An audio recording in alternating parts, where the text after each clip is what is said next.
Well, we're just gonna have to get started with no music and all the technical difficulties. Fuck it.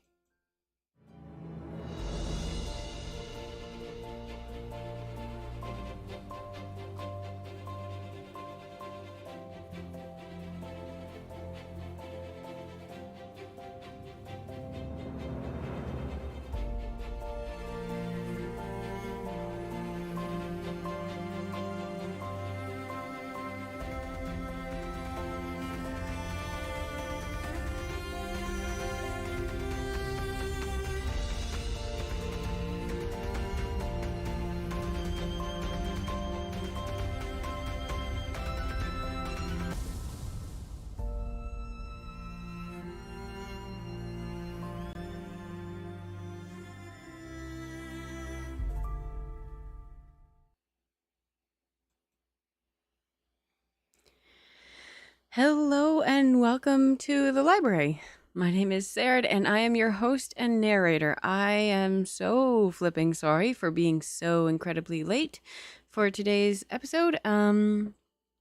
We have encountered almost every single um uh computer tech difficulty you can come up with, and we've had all of them today. And that is why we will have no music, because I don't know what happened. It was working and now it's not. And there doesn't seem to be anything. I don't know. I just don't know. So, screw it. As long as you can hear me, and it looks like you can, and I'm coming through loud and clear. Hopefully, fingers crossed, it all works. Who knows? The reason that I was having so many difficulties today is that I got a new computer, and I'm moving everything from my laptop onto the desktop. You can tell I am thrilled that I had to get a desktop. Blah. But in doing so, I'm mad. I'm so mad. I've been so fucking busy with everything else that when I want to sit down and do this, I can't, because there's something else I have to fucking do. I'm so not happy. I'm so mad right now. Fuck. Ooh. Like, why is it come summertime when it's nice, there's no fucking time, but come wintertime when there's nothing all to do, everything's just, there's nothing. And you have all the time in the world. What the fuck is with that? Ugh. I can't even calm down. I'm just so angry right now. I put so much work into this and none of it's fucking working. So, it's going to look a little bit different today. It will sound worse today. Everything is going to be shit. And that is the headspace that I'm in right now. I am not a positive person to begin with. So angry. And I don't know why the shit isn't working. Okay. So I had, everything was unplugged, moving over to the new one, and then the new one's just not... Just all the shit, okay? Just all the shit. Okay. As you can see, we are now at Tuesday. Okay. I'm sorry. I've got to step back. It also doesn't help that my room is stupidly hot. Okay. Take a break. If you're watching this or you pop on and the music's too loud, I cannot hear it. It's not coming through at all for me. I'm just going to straight up turn it off, because the vibe will be ruined if I'm playing romantic music and something violent. So I'm just going to... I don't think it's anything violent. It's just an example. Oh my god. Give me a drink.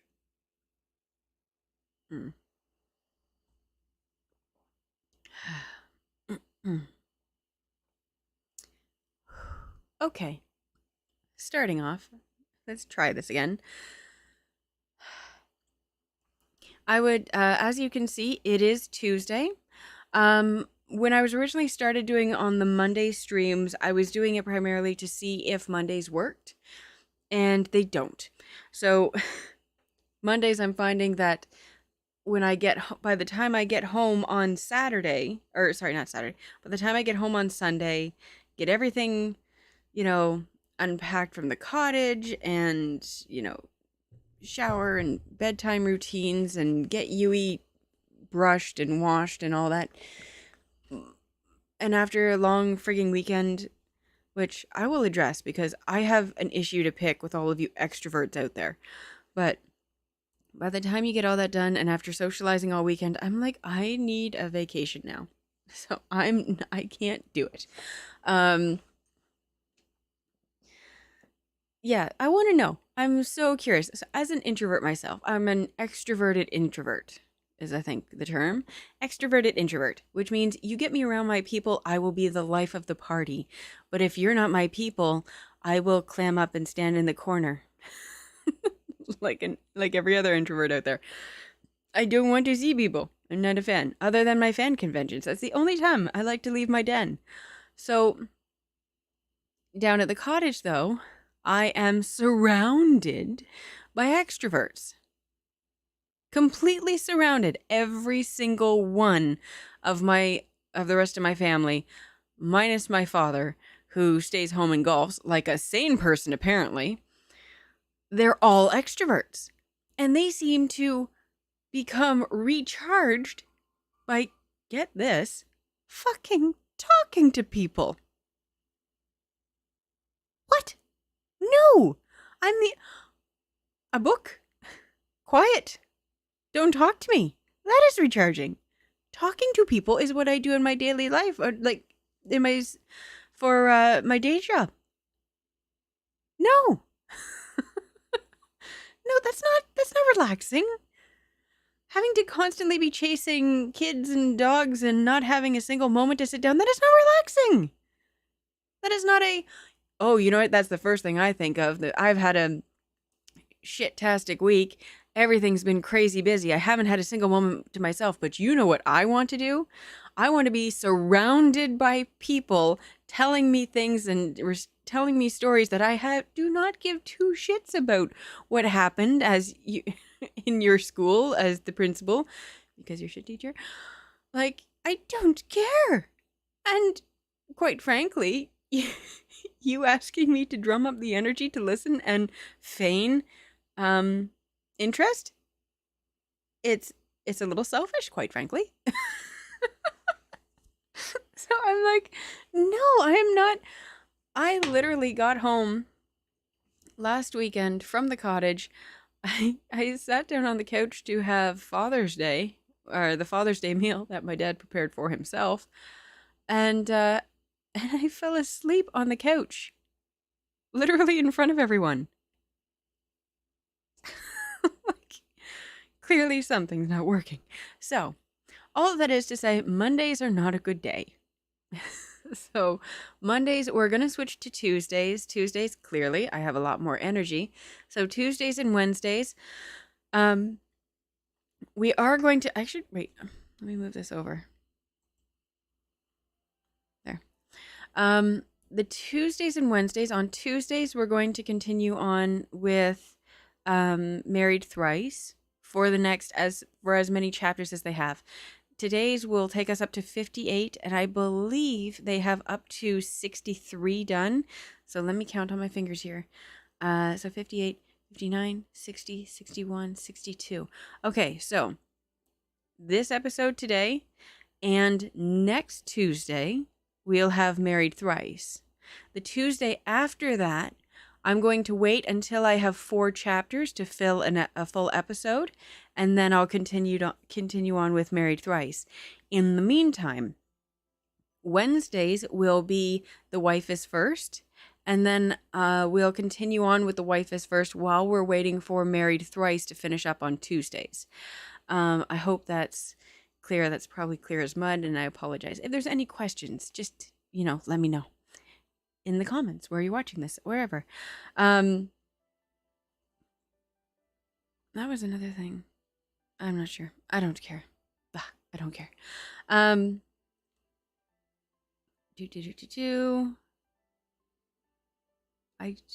can't think of anything else. I think, that was what it was. Although after all this, I can't imagine many people will stay after my huge ranting and blow up. I would like to thank and welcome all of you who subscribed and followed, or however I call it, while we were away. I want to say the names, but I know that I'll butcher them. So I will just thank. Ow. I will just thank you so very, very much for following, and I hope you enjoy, and I hope you tune in.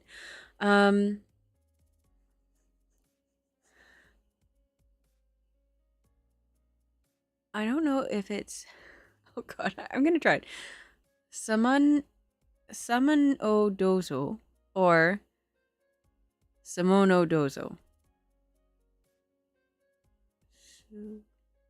Samono Dozo. I don't know. Sorry. I apologize. But thank you so much for subscribing. Let me put it up here. Do I have it? I do. Let's see. Where are we? We're at 23. That's our 23 away from 50. I say that as a goal. I'm not even sure if I want affiliate. That's something that I have to look into.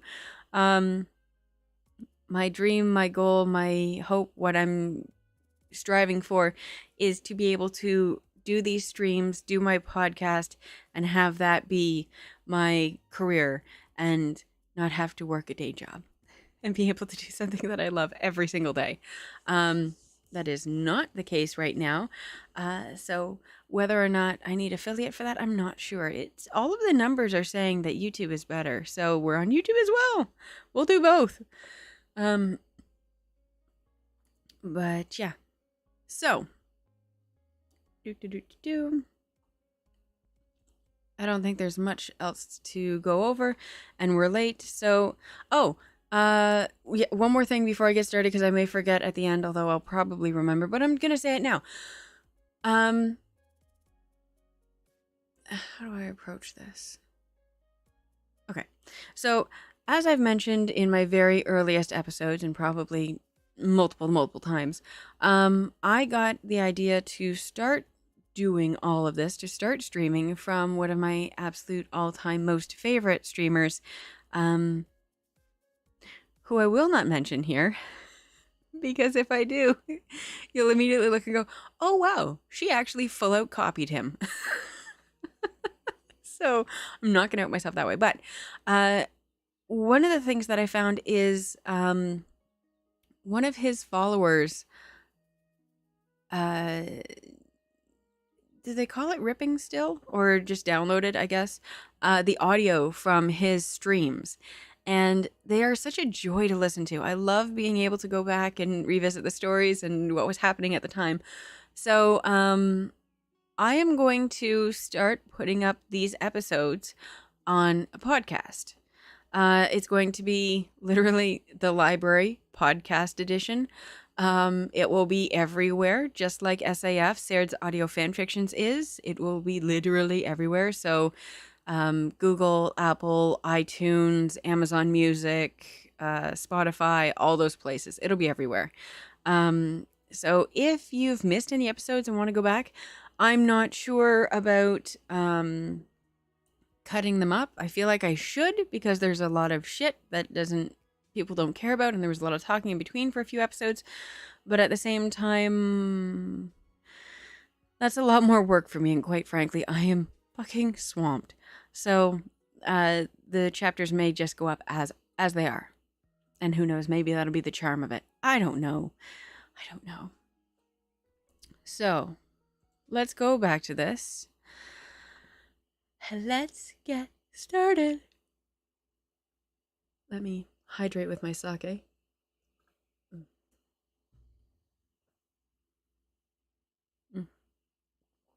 And that's not a euphemism. Straight up drinking sake. All right. Okay, we want to get through these. So let's get to it.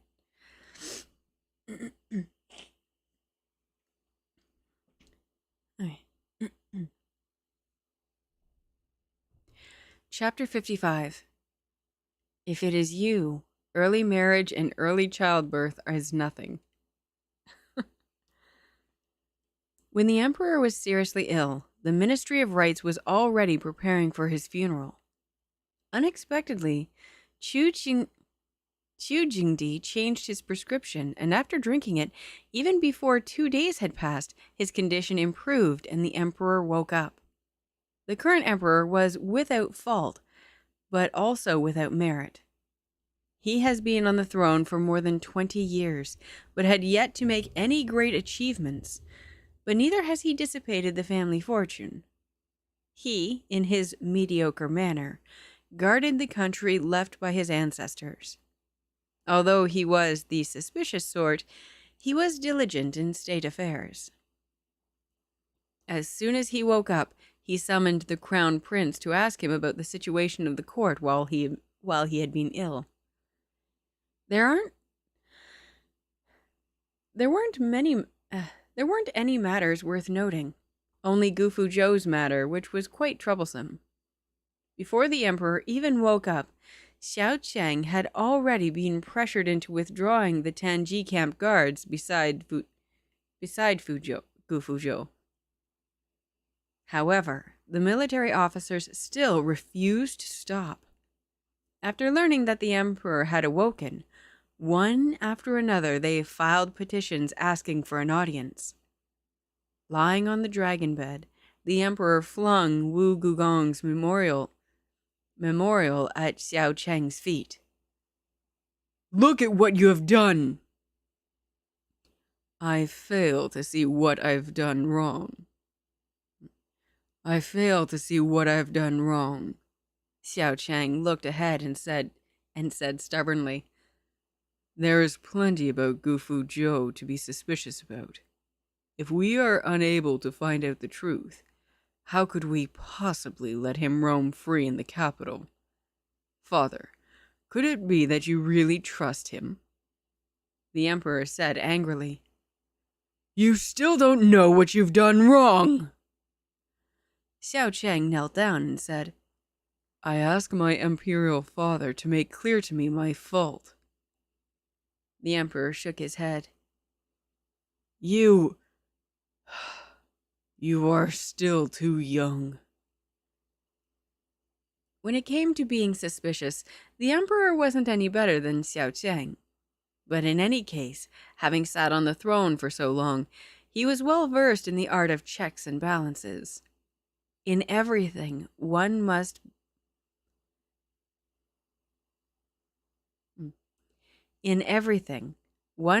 put the general interest first. That Gufu Zhou was suspicious was true, but they were a long time away from having a falling out with Gufu Zhou. Although Gufu Zhou was physically in the capital, he remained the heart of the army officers and the 300,000-strong army in Yongliang. Apart from him, the Dayu could never find another god of war who was victorious in every battle.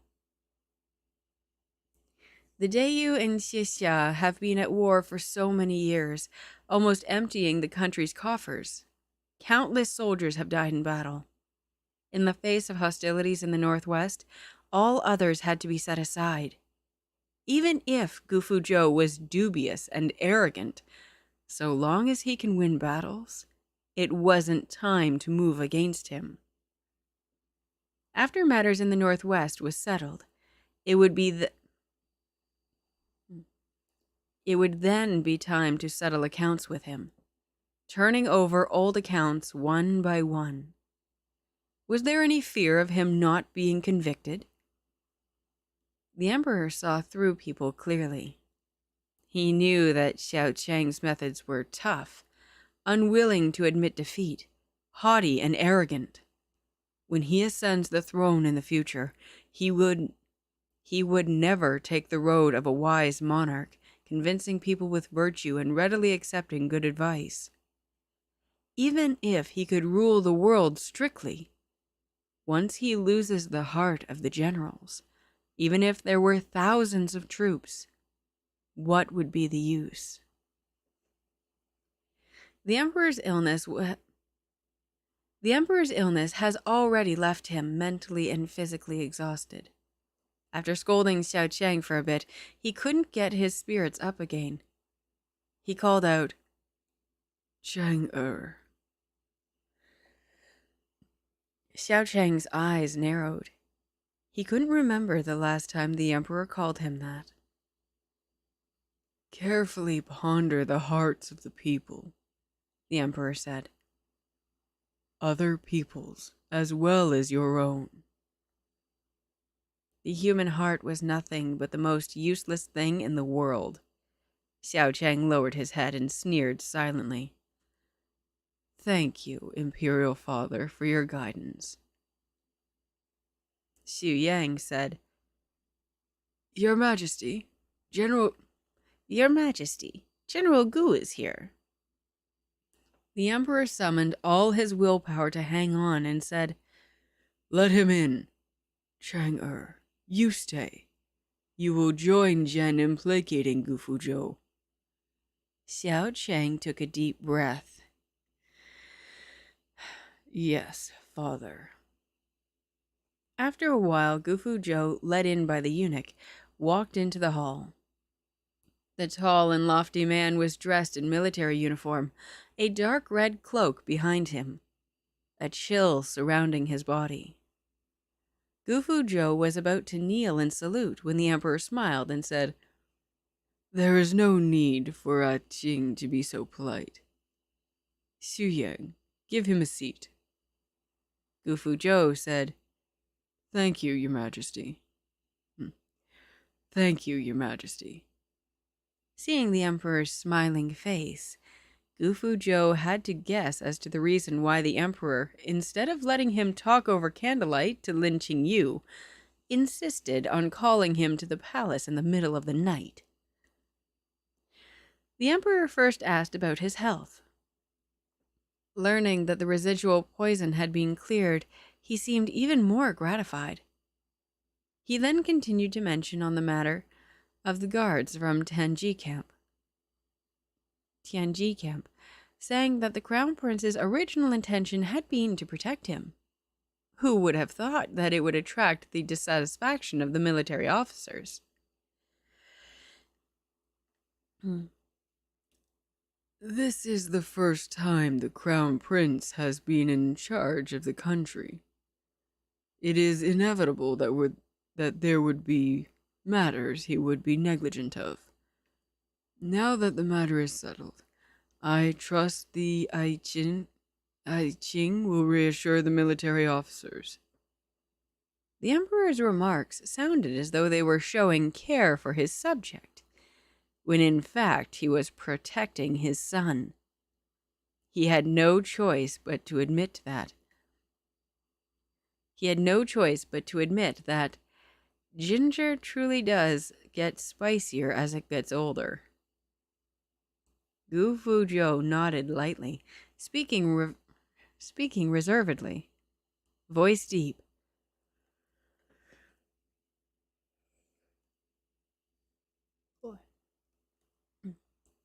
"This official understands." The Emperor coughed twice, took the tea handed by Xiao Chang, and said, "Speaking of which, Qing is already 30. This official is 31 this year." Gu Fuzhou had a bad premonition. Generally speaking, after being asked one's age, one is usually urged to marry. The Emperor smiled and said, 31. When I was your age, I already had several princes. Zhen has kept you in the northwest and delayed your marriage." Even the words he used to urge him to marry was exactly the same as he had expected. Gu Fuzhou said, "The situation in the northwest is unstable. This official has no intention of settling down for now." "You mustn't say that. With you out on expeditions throughout the year, there is no one left at home." The Emperor thought about it and said, "My 7th princess at the prime of her youth. What do you think, Ai Qing?" I'm assuming Ai Qing is like like a type of honorific. One sec here.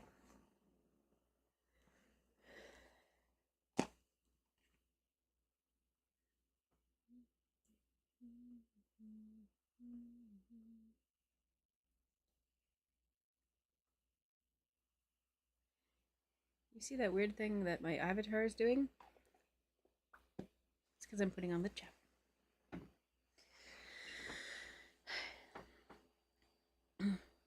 Xiao Chang quickly understood the emperor's intentions. By betrothing the princess to Gufu Zhou, firstly, it could appease the military officials and let them know that Dayu placed great importance on General Gu. Secondly, placing a wife beside Gufu Zhou was much more useful than a guard. You fuckers. Xiao Chang said with a half-smiling face, "To tell father the truth." Ah, no, sorry. Xiao Chang, sorry. "To tell father the truth, seventh sister has admired General Gu for a long time. She will definitely not object to this marriage." Gufu Zhou flat out refused. "I appreciate the seventh princess's admiration, but this official already has someone he likes." "Tell me, who is the young lady? Jen can sanction your marriage. Jen can sanction your marriage." And here he was fucking... oh, sorry. And here we fucking go again. That's literally what it says. And here we fucking go again. If you like giving away marriages so much, then stop being an emperor. You should go... you should have a... you should take a career change and be a matchmaker. Gufu Zhou said, "Then I don't have one." Xiao Chang said coldly. "Gufu Zhou, do you think this is some trifling matter? If you say there is, then there is. And if you say there is none, there is none." The emperor scolded. "Crown Prince. Crown Prince." He then said gently, "Since there is no one, I will have you and the seventh princess meet another day. If you two cannot agree to a bond, I will ask the empress to let you choose one that you like among noble ladies. No matter which one you like, I will support you." You sure about that? Is someone recording this so you can use his words against him? Whichever one you choose, I want this one. That's not a noble lady. It's a wife of sorts.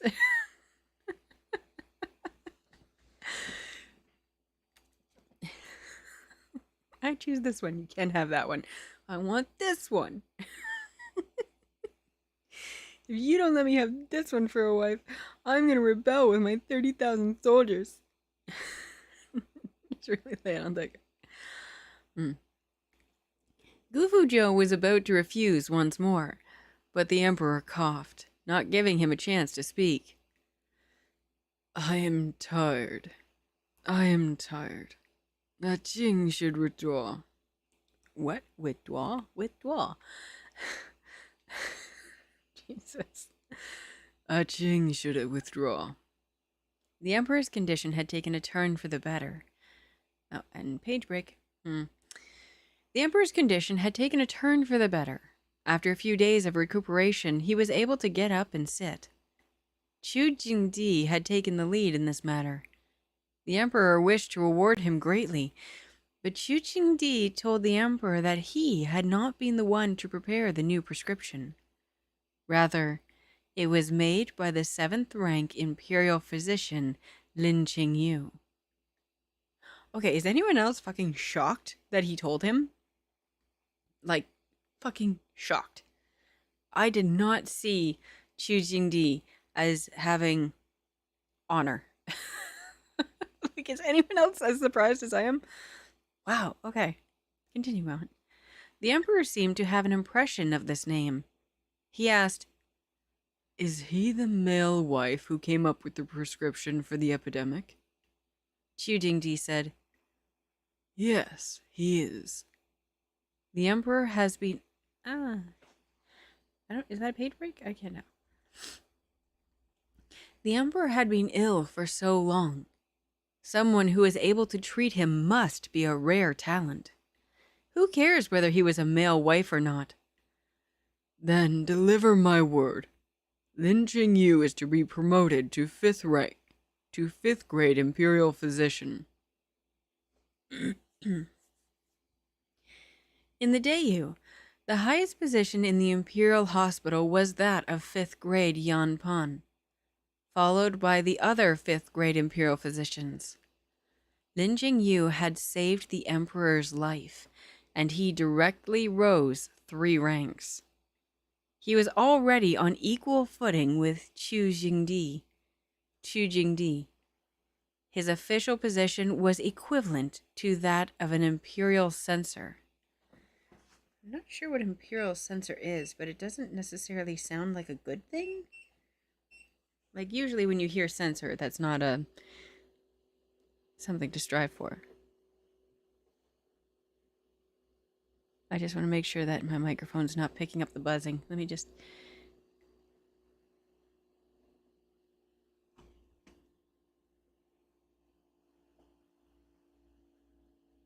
It is kind of, but not really. So I think we're okay. You may hear something in the background. Don't let it bother you. Okay. When Lin Qingyu went to the Emperor's sleeping quarters to thank him, a male attendant was accompanying the Emperor. Oh, gross. And I don't have my thingies here. The attendant was... I shouldn't jump on that. Okay. When Lin Qingyu went to the Emperor's sleeping quarters to thank him, a male attendant was accompanying the Emperor. The attendant was only 16 or 17 years old, and he was as slender as a woman. Seeing him sitting at the Emperor's feet, his head resting on the Emperor's lap, appearing lovely and well-behaved, it seemed he was more of a pet. When the Emperor saw Lin Qingyu, he hesitated. Jen has seen you before? If he had seen such a face, how could he have no impression of it at all? Lin Qingyu said, Half a year ago. This official was fortunate enough to have laid eyes on His Majesty.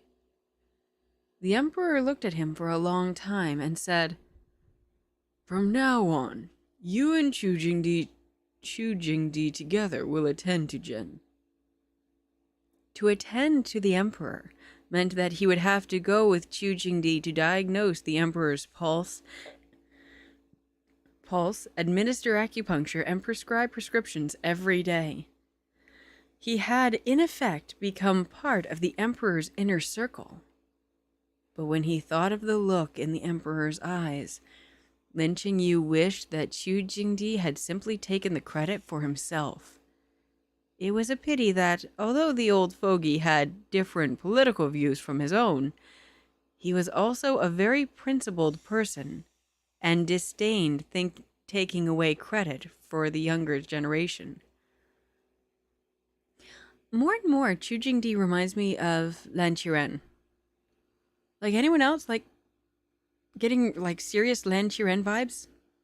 Yeah.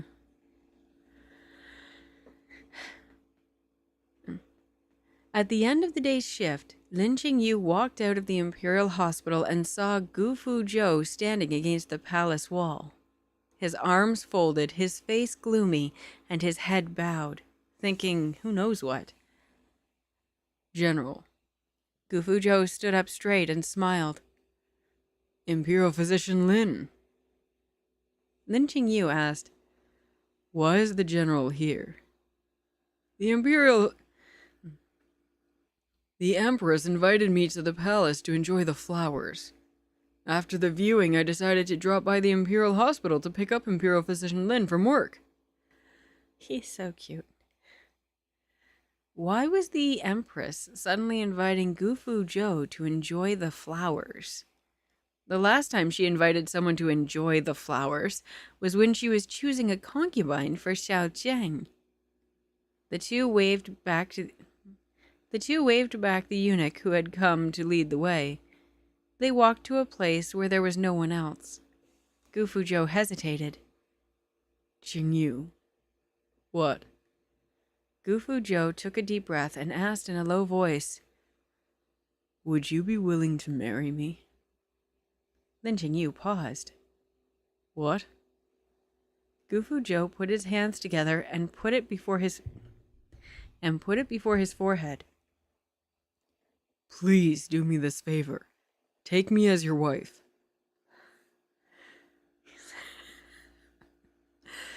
Okay. You're not quite the wifely type, but all right. Please do me this favor. Take me as your wife. Lin Qingyu looked at him, considering.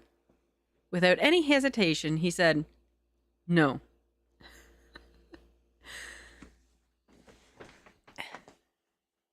Gufu Zhou had already guessed that Lin Qingyu would refuse. However, he still choked and asked, unwilling to give up. Why not? Lin Qingyu was completely perplexed. Why should I marry you? Gufu Zhou tried to brainwash him.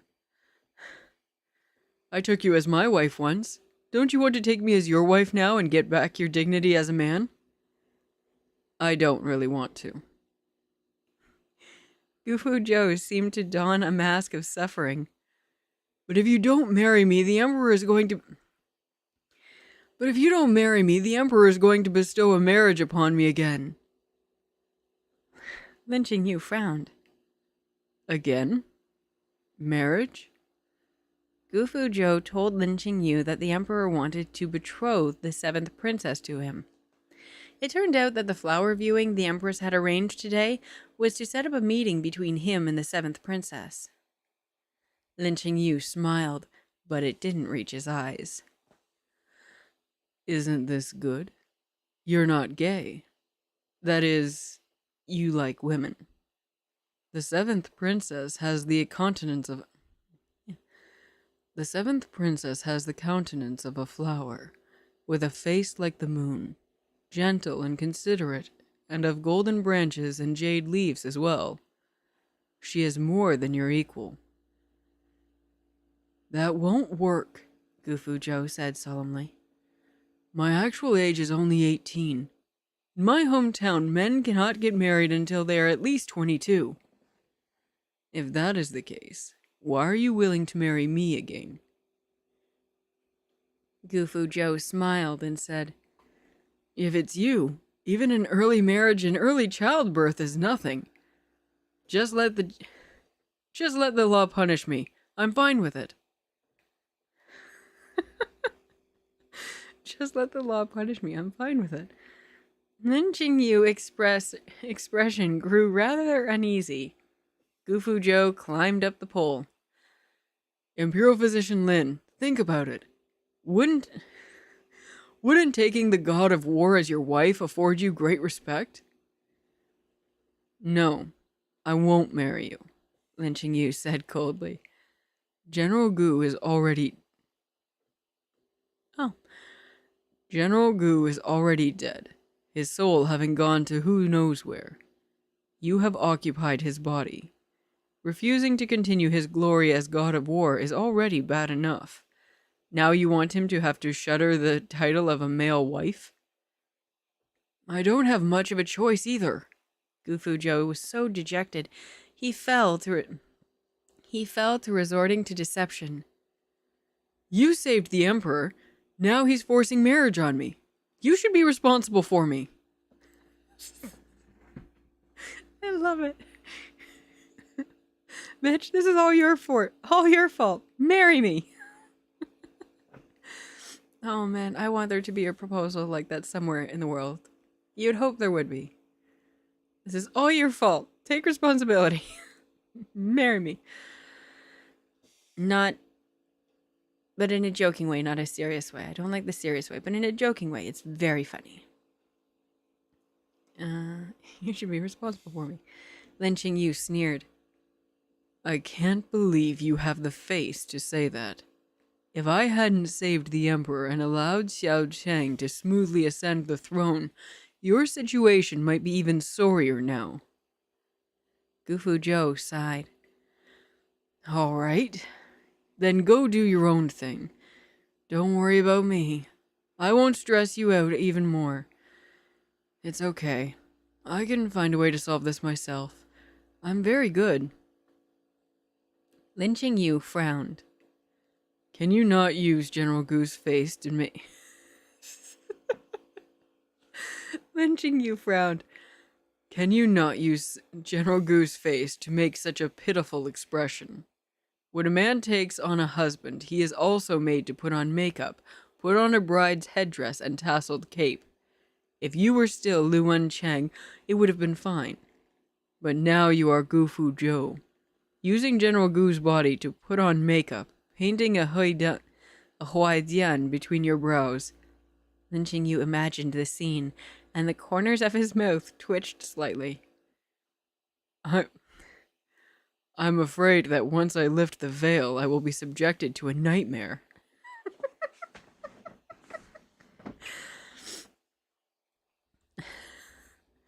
Gufu Zhou was startled. He never imagined that Lin Qingyu would reject him, not because he wasn't gay, or because two men marrying was against the will of heaven, or because a wife should be a virtuous person, you are too lazy. In any other such reasonable objections. Rather, it was because he thought him wearing a bridal attire with a huaidian on his forehead would look ugly? Gufu Zhou savored Lin Qingyu's words and probed carefully. You don't want to take a wife, but are you willing? You don't want to take a wife, but are you willing to marry again? Lin Qingyu looked pensive. Perhaps there are still other ways. Gufu Zhou met his eyes that concealed excitement. He knew that the big beauty was going to do something bad again. Tonight, come to my house, Lin Qingyu said. They're awesome. These two, I really do love this. So his surname is Zhang, right? Oh shoot, I didn't mean to do that. Don't look, the man behind the curtain. Yeah, no, I really like them. The Zhang guy, he's so funny. He is absolutely, I don't know if I'm getting millennial vibes from him, because I'm not quite getting millennial vibes. Sorry, I'm just changing something here. Let me edit this. Okay. Well, I have you here. I don't know if you can switch this midstream, but I'm going to do it and see if I can. Yeah, I can. Okay, cool. I don't know if anything will actually come up, but it's there. Super. Okay. Oh, right, hydrate. I forget.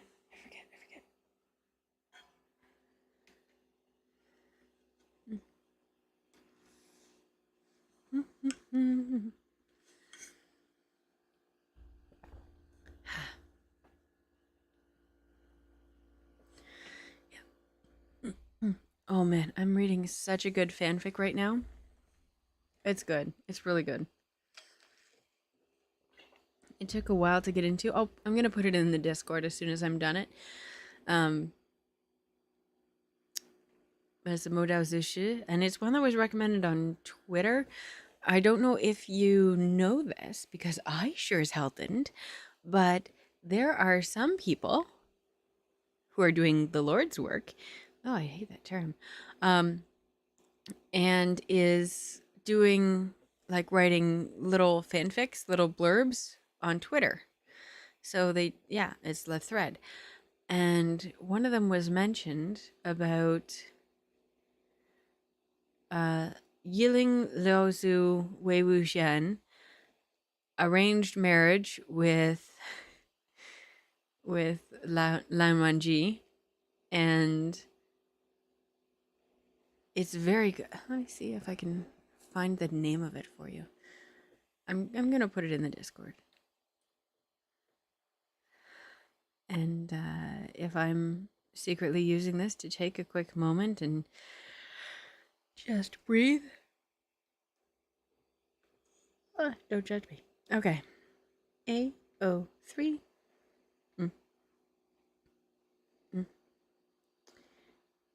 Account history. Okay. Love, in Fire and Blood by Caesar. I'm not sure. Did you? Ooh. Yeah, so let me read this to you because this looks really good. You want when Rohan? Yeah.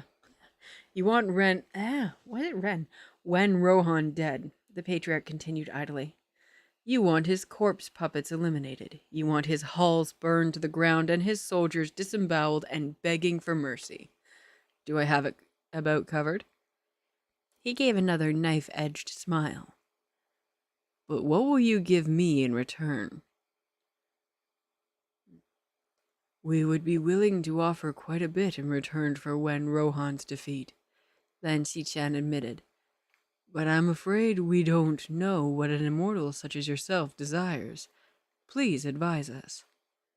The patriarch waved a hand at the front of the tent. I want second young Master Lan, in which the Sunshot campaign ends through an arranged marriage to the Yiling patriarch, and Lan Wangji suffers the mortifying ordeal of falling in love with his own husband. It is complete with 32 chapters. It's a long one at 360,000 words, but it's very good. I recommend it. But yeah, I'll be putting the link for that in the Discord and probably in the description of this video, as usual. Okay. Wait, let me get this straight. I took a break from reading only to read more. Jesus.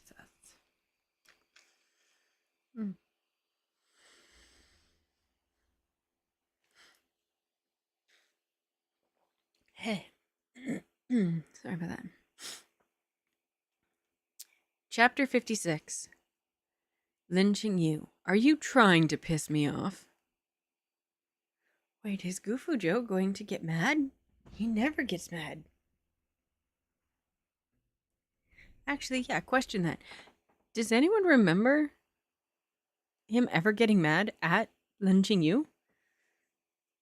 I don't. Alright. Just a sec, let me turn this back on.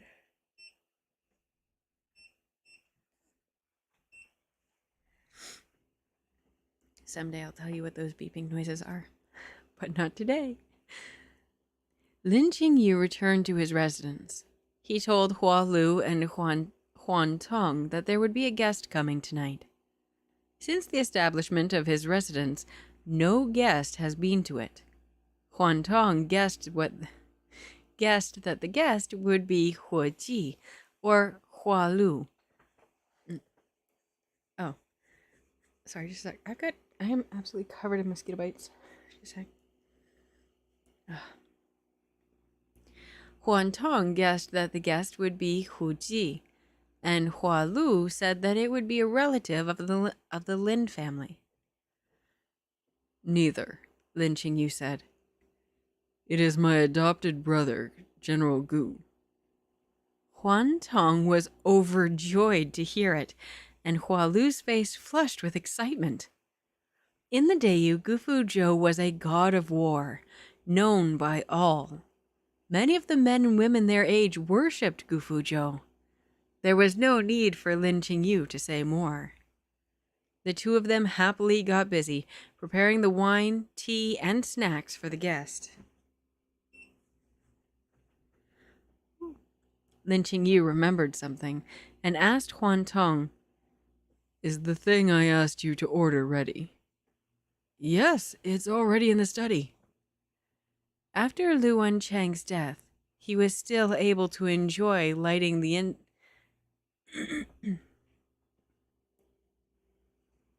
What?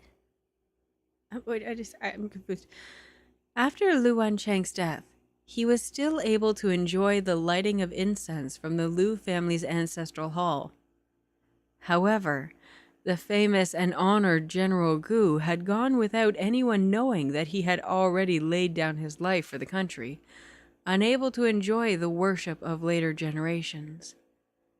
Since Gu Fuzhou claimed to have gotten the chance to be reborn from saving the life of a pregnant woman, then General...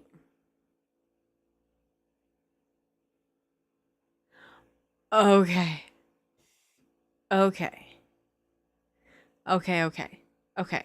So, General Gu is in relation to the original goods, and then Gu Fuzhou is our Zheng transmigrator.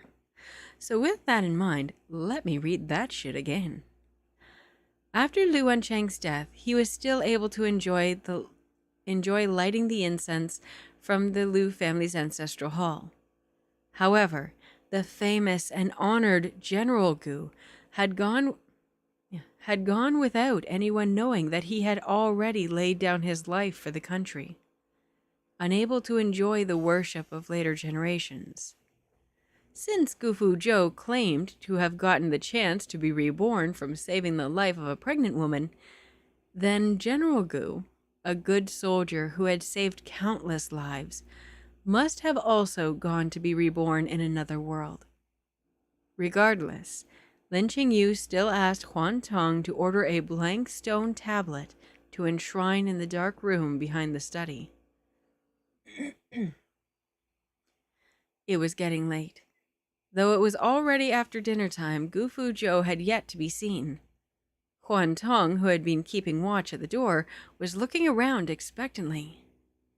In the end, it was Yan Yin that he led inside. Yan Yin told Lin Qingyu that Wu Gugong suddenly visited the general's mansion with a couple jugs of good wine, wanting to drink and reminisce with the general.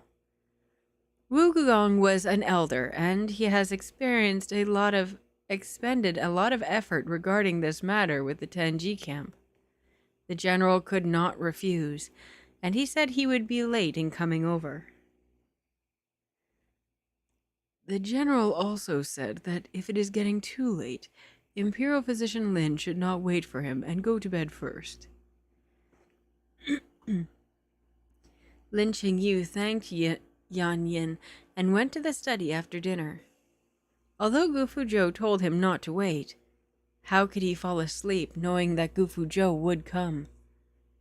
It wasn't until late in the night, nearing the end of Haixi, around 11 p.m., that Lin Qingyu suddenly heard a whistle and knew that a certain someone had arrived. It stood to reason that if Gu Fuzhou had arrived, Huan Tong would announce his arrival. He had no idea what the hell that man was up to. Lin Qingyu walked out of the study and saw a black figure jump over the wall, moving like drifting clouds and flowing water. He landed steadily on the ground. Gu Fuzhou clapped his hands and said, "Good evening, Qingyu." Lin Qingyu was expressionless. "Why did you have to climb over the wall? It is not as though I didn't leave the door unlocked for you." "What's so interesting about walking right through the front door when you're visiting the..." Sorry. "What's so interesting about walking right through the front door when you're visiting a widow's house? Since we're pursuing excitement, then we've got to follow it through to the end." "Who said we're pursuing excitement?" Gu Fuzhou asked knowingly. If not for the pursuit of excitement, Why would Imperial Physician Lin be inviting this general to visit his residence in the middle of the night? Thinking of how pitiful this person's last life had been, Lin Qingyu took a deep breath and tried his best to restrain his temper. He said placatingly, "It's inconvenient to talk in the palace during the day. Come here." Lin Qingyu's house was more than a little bit smaller than the Nan'an Hou's mansion, and the general's mansion. Gufu Zhou looked around and said, "I've given you so much property. Why could you... You could have bought a mansion as big as the Nan'an Hou's."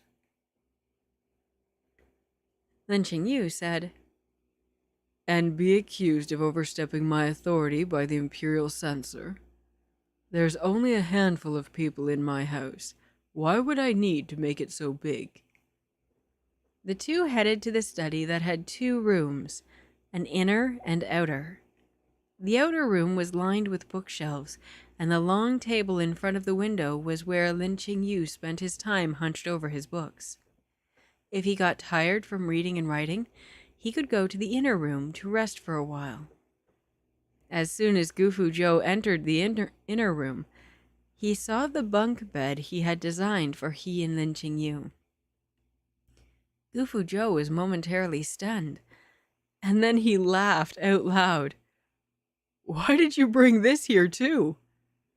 Lin Qingyu said, "The place didn't come furnished with a bed." He wasn't counting on Gufu Zhou to believe such a clumsy lie. With Gufu Zhou's current height standing on the ground, he was much taller than this bed. He reached out and touched the silk quilt on the top bunk. In the past, Lin Qingyu slept here and accompanied him through nights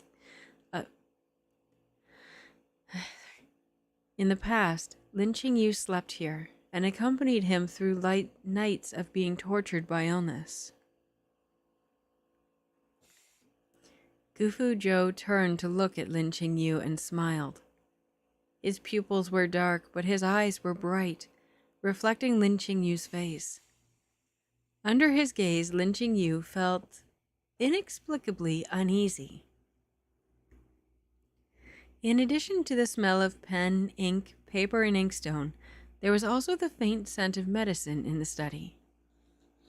Lin Qingyu lowered his eyes and said softly, "Didn't you drink with Wu Gugong? Why isn't there even the slightest smell of alcohol in your body?" Gufu Zhou curled his lips. "I took a shower before I came to see you. You know how much I value..." Oh, Jesus. That's so cute. "You know how much I value you. Is it important to take a bath before seeing me?" "Yes," Gufu Zhou said, as though he were simply stating the truth. "This is the highest courtesy." He wanted to show his best side to Lin Qingyu, and he constantly worried that he didn't appear handsome enough in front of him. He was very strange. He considered himself to be someone of passable appearance, but there were times when he wasn't confident in the face of the person he liked.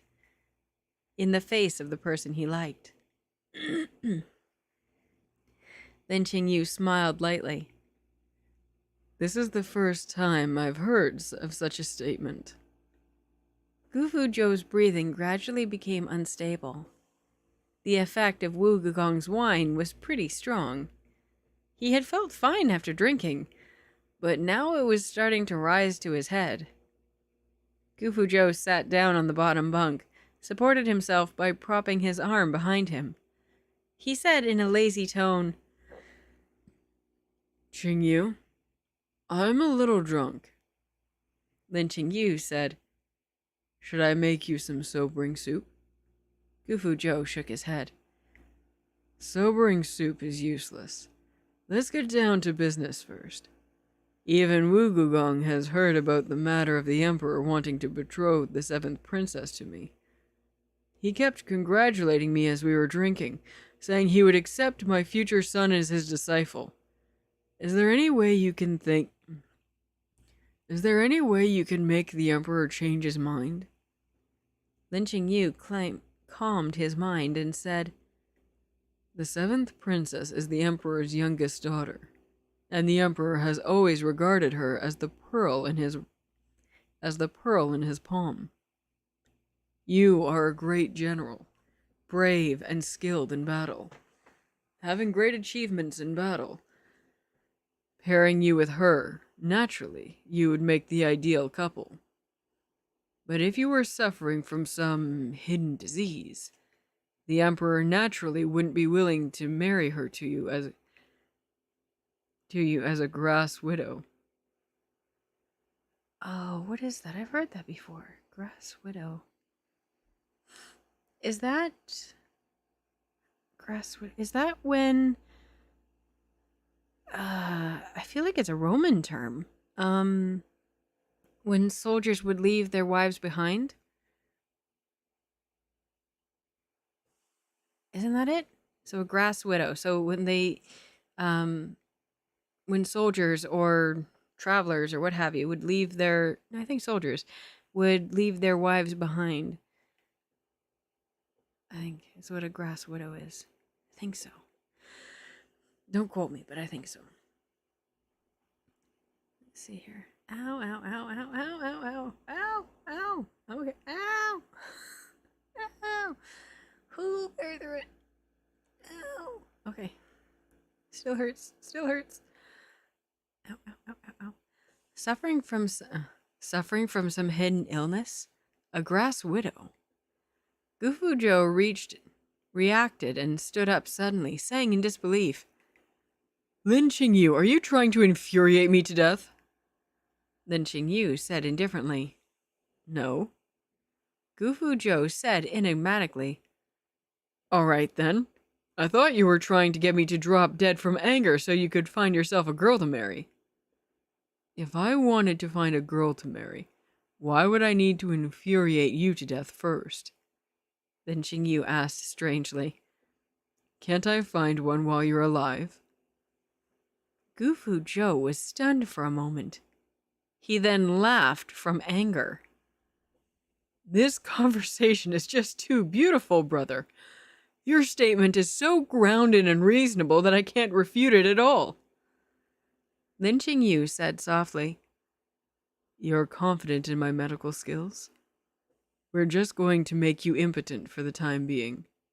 When the attention is drawn away from you, I'll make it so that you can get it up again. When you were still Wancheng, weren't you able to accept this quite well? I was forced to back then. It was to save my life. How could I quibble about that? But it's different now. Yeah. Gufujo said solemnly, I must live with dignity.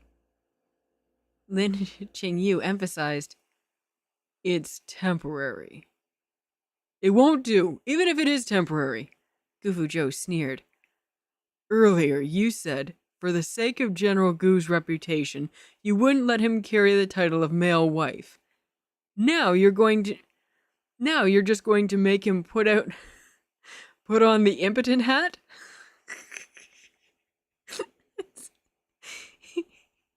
I'm sorry, that's... How do you say that with a straight face? Now you're just going to make him put on the impotent hat? Does your conscience not sting? Lin Qingyu thought for a while. What you said also makes sense. If there... Ow, ow, ow. Oh. Sorry. Just a sec. I have problems with my feet, and sitting too long hurts. Oh. Okay. What you said also makes sense.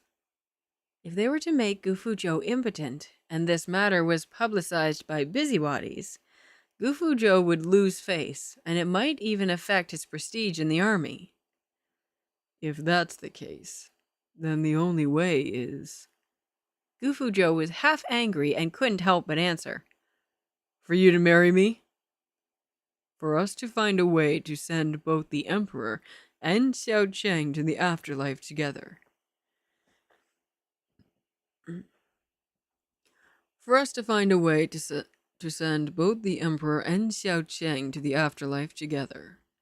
Lin Qingyu said so lightly, like he was talking about killing 2 chickens and making soup. If the Emperor doesn't die, your betrothal is inevitable.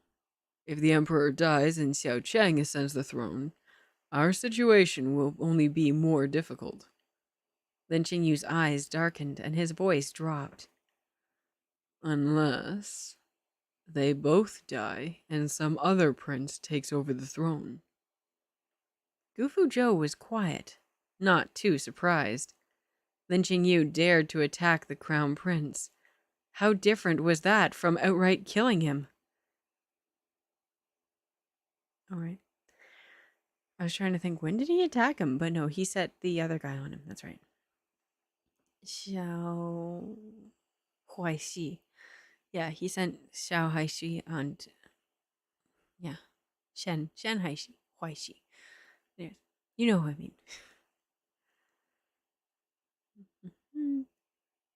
Imperial Physician Lin's setup is getting bigger and bigger, Gufu Zhou said with a smile. Is it possible that you even want to make the Emperor a puppet, having him in your power and ordering the nobles about in his name? Lin Qingyu raised his eyes slightly. Why not? He had no interest in the country or state power. He just wanted to study medicine with peace of mind. But they just kept coming, one after another, provoking him and Gufu Zhou. It was tiresome, and he was sick of it. It would be better to just thoroughly carry it through, to support a new emperor who is close to them and would never trouble them. Gufu Zhou thought for a while and said, The Emperor's princes have died in the Battle of Succession 3 years ago. Those who died have died, and those who gave up have given up. Now, apart from Xiao Cheng, there's only Xiao Ji and Xiao Li left. Xiao Li is a fool. Even if he is the son of the former wife, he won't be able to inherit the throne.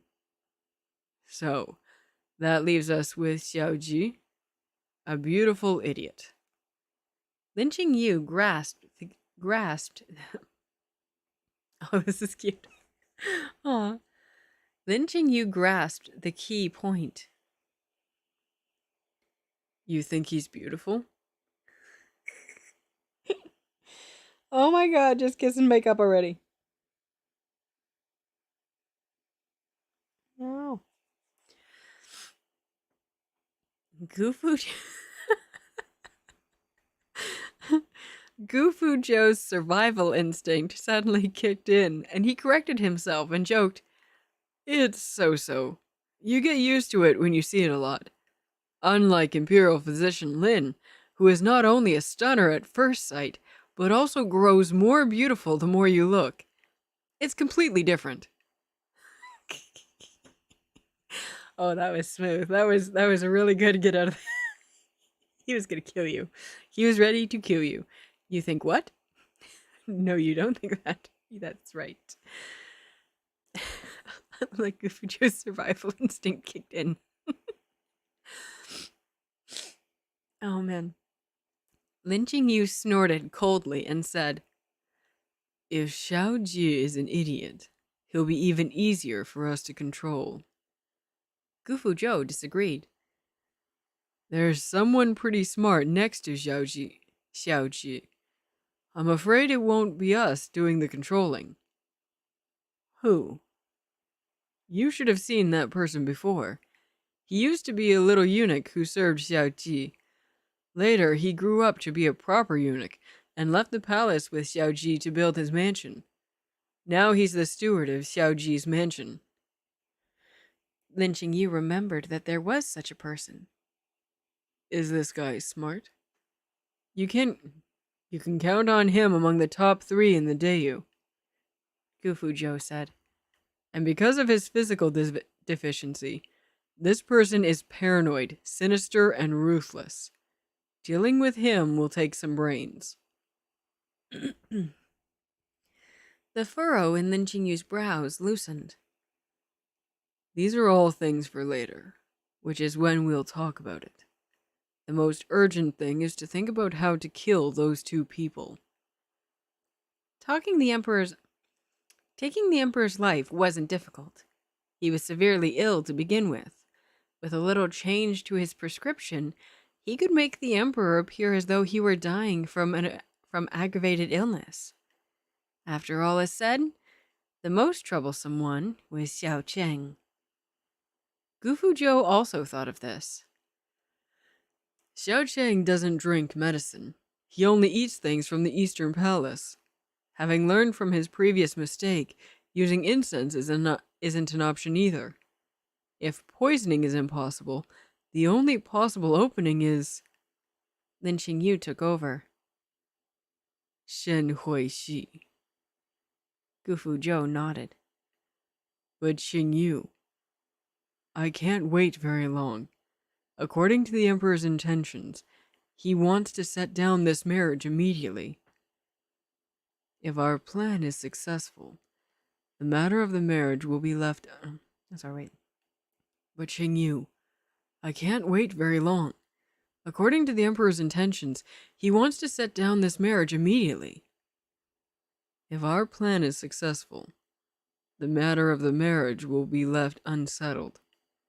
If it fails, it won't be too late to discuss our remarriage. Gufu Zhou concluded. That is to say, whether we get married depends on when Xiao Cheng dies? Lin Qingyu nodded. That's right. Gufu Zhou said, a complicated expression on his face. This mood has suddenly become quite subtle.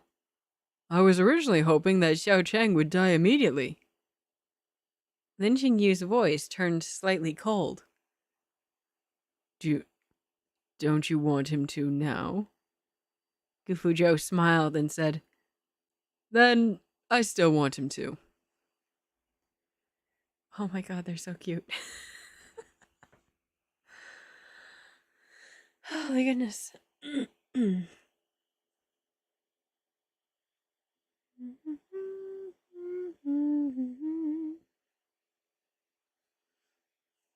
4, 3, 2, 1.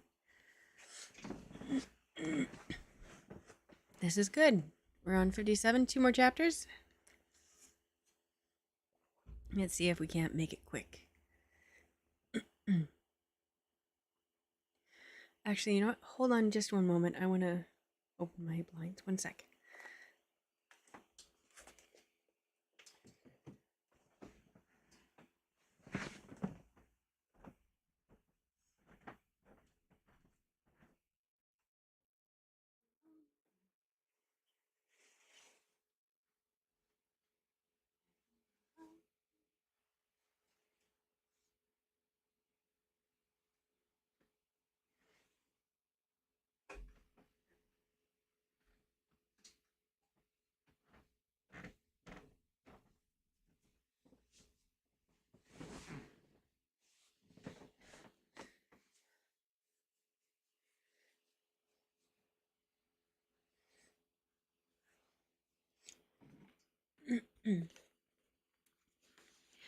I am absolutely convinced that mosquitoes could be wiped off the face of the earth and it would not in any way, shape, or form affect our ecosystem.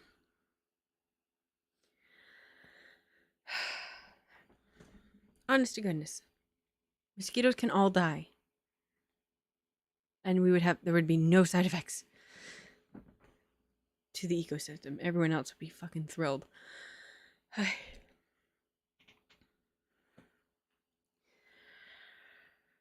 Okay. I know you're tired. You're gonna keep going. You can do this. Chapter 57. You know that feeling. That irresistible feeling. I can't help it's not sexual and it's like like Gufu Zhou's reaction when he gets to see Lin Qingyu doing something bad. Like, I feel like that's the feeling he's talking about.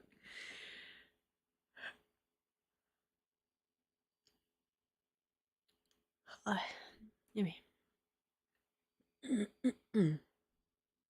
Xiao Chang's assassination was something Lin Qingyu needed to accomplish in his life. When Gufu Zhou was still Lu Wancheng, they had also tried, but it ended in failure. But things were different now. One of them was the lead of the military generals, and the other was a close official of the emperor. Things were unlike before, when he couldn't even enter the palace. He has also gotten to know the key person, Shen Huixi. This time, he had a 50% chance of success. Oh. Oops. I apologize for any inadvertent spoilers. Sorry.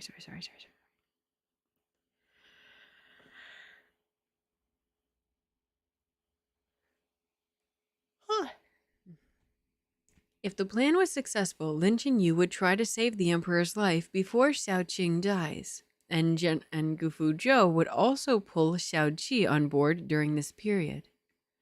When Xiao Chang dies, the emperor will be deeply saddened, and he would have no time to think about Gufu Zhou's marriage. And even if he did, Lin Qingyu would let him go to heaven before he decreed the marriage. At that time, only Xiao Ji would be left to inherit the throne. If the plan fails, Xiao Chang and the emperor will live well.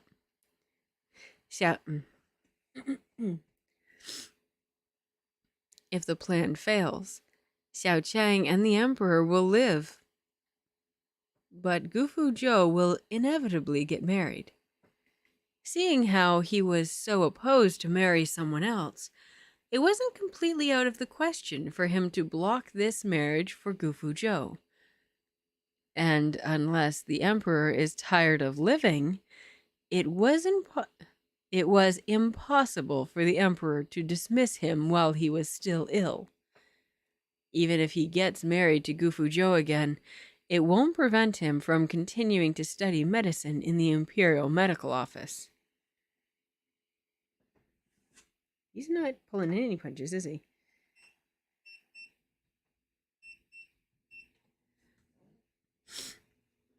It wasn't the first time they got married anyway. As for who would be taking on a wife and who would be taking on a husband, that was a matter to consider later. Though I still love the mental image of Lin Qingyu imagining Gufu Zhou in the bridal wedding attire, and just giving like a full body shudder, like. I think that'd be so funny.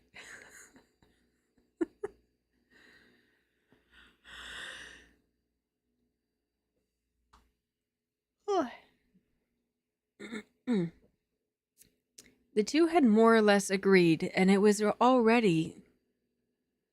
Huh? Oh, I don't know what time that is. The two had more or less agreed, and it was already Zichi. Gufu Zhou sat cross-legged on the lower bunk and yawned. Qingyu, it's so late. The general's mansion must be closed by now. Can I stay overnight here in your place? Sorry, that was all shit. Do that again. Qingyu, it's so late. The general's mansion must be closed by now. Can I stay overnight here at your place? Then Qingyu smiled lightly. If you were to go back, would the people of the general's mansion dare not open the door for you? Gufu Zhou smiled and said, Then I must just be finding excuses. Then Qingyu said, You can stay, but you'll have to sleep on the top bunk. In the past, when Lu Wancheng was in poor health, he always slept on the top bunk.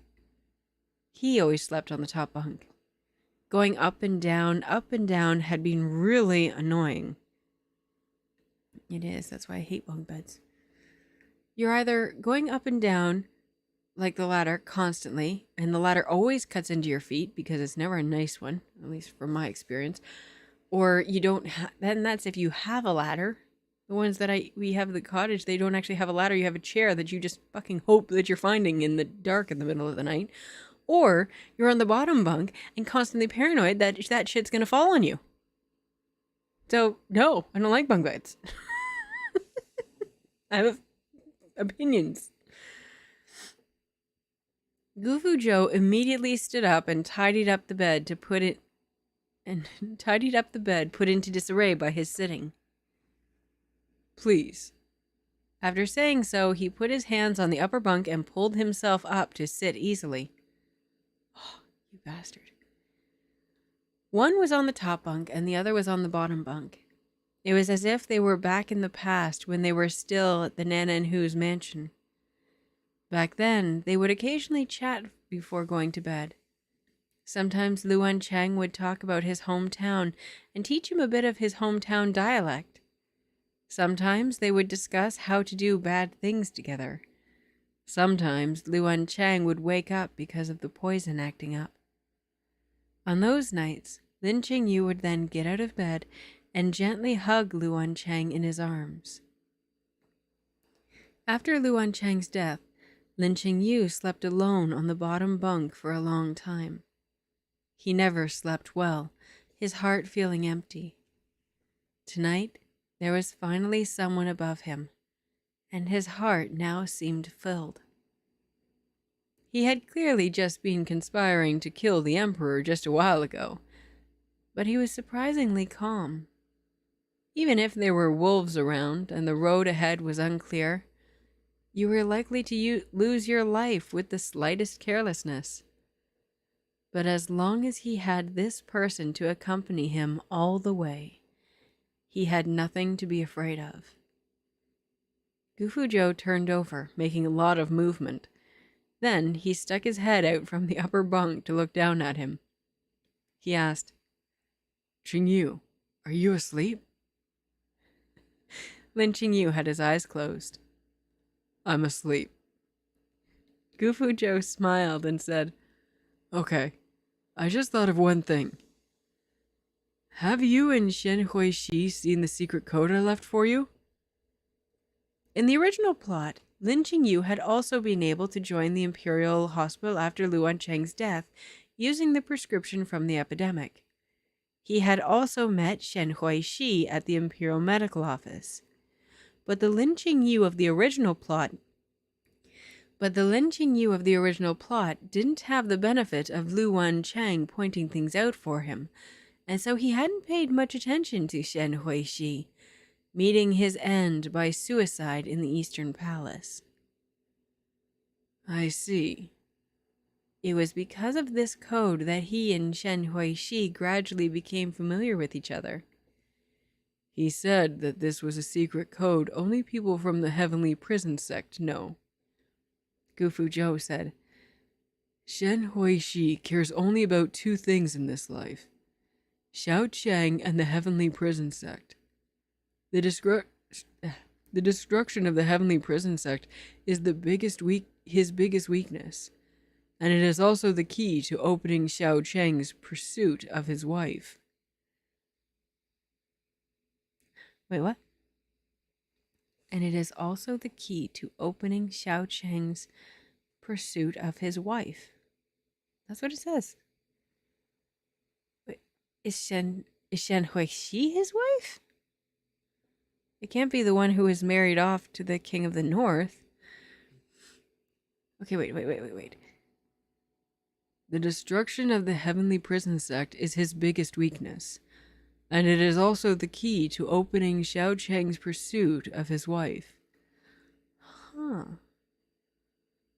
I'm confused. I don't know. The plot thickens. That's why he engraved the Heavenly Prison Sect secret code on the medicine box he gave Lin Qingyu. So long as Shen Huishi saw this code and thought that Lin Qingyu was somehow related to the Heavenly Prison Sect, he wouldn't let Lin Qingyu die in the East Palace. Ow. Lin Qingyu pondered and said, "So, the destruction of the heavenly prison sect was caused by Xiaocheng?" Gufuzhou put his hands behind his head, his tone carrying a rarely heard seriousness. Tianji camp and the heavenly prison sect, one bright and one dark. They are both the Emperor's fangs and talons. However, in private, they never got along. The patriarch of the heavenly prison sect was surnamed Shen. He was Shen Huixi's father.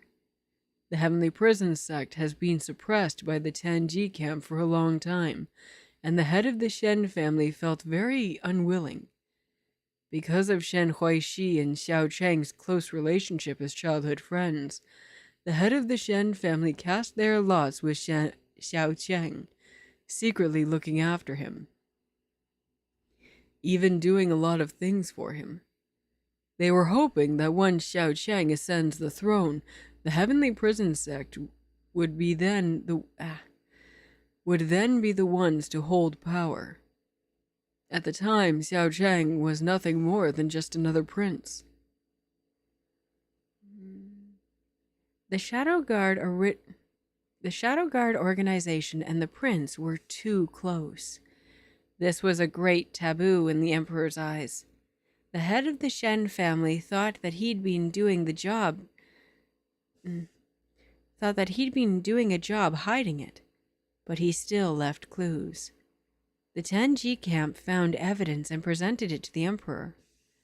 By that time, the battle for succession was coming to an end, and Xiaocheng was only one step away from being named Crown Prince. The Emperor recognized Xiaocheng's ability. He knew that Xiaocheng was the only actual candidate for Crown Prince, but he could not tolerate Heavenly Prison Sect's actions, secretly helping the prince to seize the position of heir. The Emperor presented Xiaocheng with an edict establishing him as the Crown Prince and told him, as soon as the Heavenly Prison Gate is destroyed, my jade seal will be stamped on this edict. Lin Qingyu said, "So, Xiaocheng was the culprit behind the destruction of the heavenly prison sect?" "To be fair, the culprit should be the Emperor. At the last moment, Xiaocheng's heart softened because of his childhood friendship with Shen Huixi. Unfortunately, it was too late. The Tianji camp, as per the Emperor's orders, arrived just in time to help Xiaocheng, what he didn't have the heart to do. It was precisely because Xiaocheng wavered that he almost lost his position as crown prince.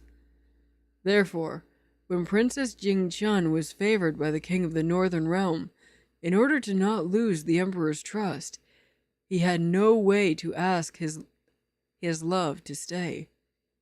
He regretted his soft-heartedness and blamed it all on Shen Huixi." Gufuzhou sneered and said, "Shen Huixi only lost the lives of his entire family, while Xiaocheng lost his love." Lin Qingyu couldn't help but ask, "How on earth did you find out about these things? In your hometown, are these Actually, that's very smart. In your hometown, are these recorded in historical documents?" "It's hardly historical material," Gufuzhou said leisurely. "All of this, whether it's your fate or the love-hate entanglement between Xiaocheng and Shen Huixi, it's all written in a novel called Huai's..." Oh. Ooh, we're finally getting it. "It's all written in a novel called Huai's Refusal of the Monarch, and I was fortunate enough to finish reading this extraordinary book." "Huai's Refusal of the Monarch?" Lin Qingyu sneered. "No wonder Xiaocheng and Shen Huixi are the protagonists." "Yeah, this book revolves around the two of them. Hearing Gufuzhou say this much, Lin Qingyu had something he was puzzled about. If you weren't gay in the past, why would you read this kind of book? Bitch just called him on it.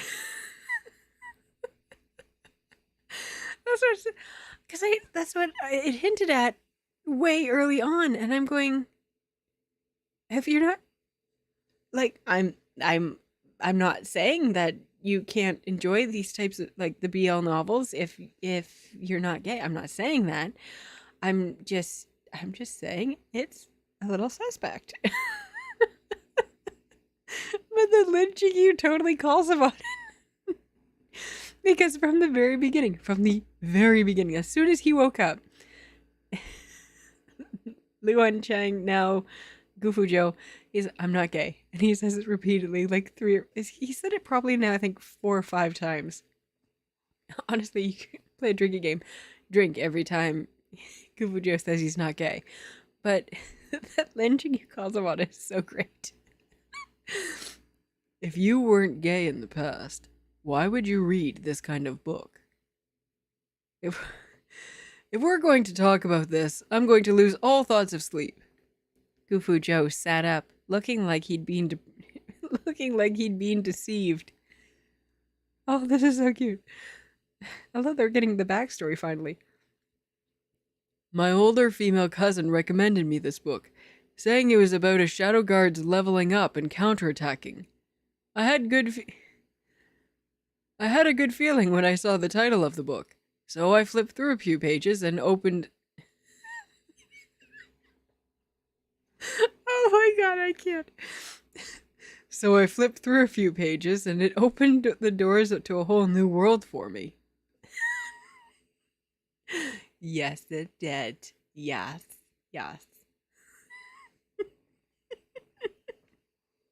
It absolutely opened all the doors.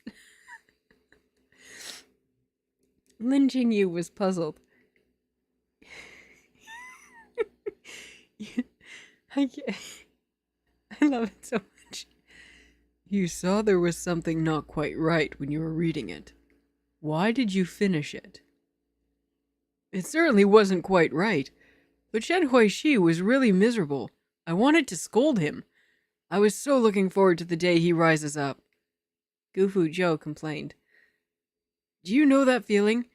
That feeling like you just can't stop? I was cursing him the entire time I was reading it. I couldn't stop, and before I knew it, I had reached the end.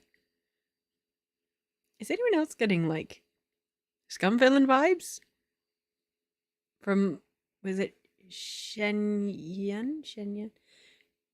The original goods? Yeah. Because he's like, I was so mad I couldn't stop reading, and he was 6,000 chapters later. That's too fucking funny. Okay. Oh god, where is it? Before I knew it, I had reached the end. There we are. Yeah. Lin Qingyu didn't quite understand the feeling of being unable to stop that Gufuzhou was talking about. If he had been the one reading this novel, he definitely wouldn't have read more than a page. So, in Hui's refusal of the monarch, what was their ending? Shen Huishi blackened after learning the truth. I explained the word blackened to you, right? He was going to avenge the Shen family, but just as he was about to succeed, Shen Huishi's heart grew soft. He abandoned his sword and fled, leaving the Eastern Palace. He then began wandering the world. When he left, Xiao Cheng realized that he cared about him in his heart. Heedless of everything, he wanted to pursue him back. He even dissolved the harem for him and staged a scene of imprisonment.